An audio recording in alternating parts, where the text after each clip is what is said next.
Bonjour à tous et bienvenue dans les Infos d'Orient, l'hebdo sur l'actualité des chrétiens d'Orient.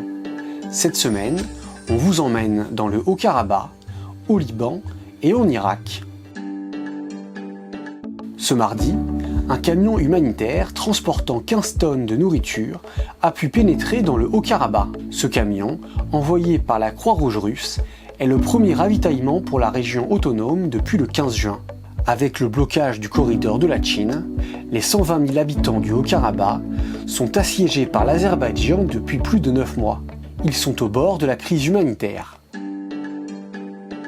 En cette dernière semaine, avant la rentrée scolaire, les écoles catholiques libanaises préparent la rentrée dans une situation économique particulièrement difficile.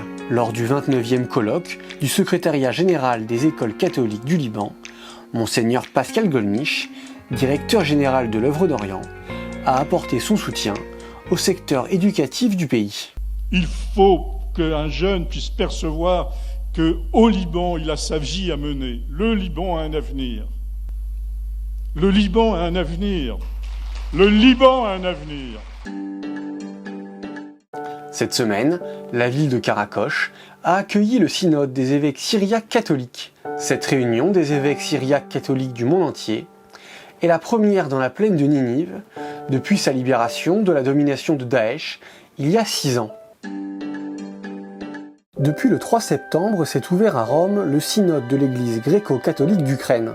Après 18 mois de guerre, le cardinal Claudio Gugerotti, préfet du Dicaster pour les églises orientales, a rendu hommage au soutien moral à la population ukrainienne apporté par l'église. De leur côté, les évêques ukrainiens ont appelé leurs alliés à poursuivre leur soutien à l'Ukraine.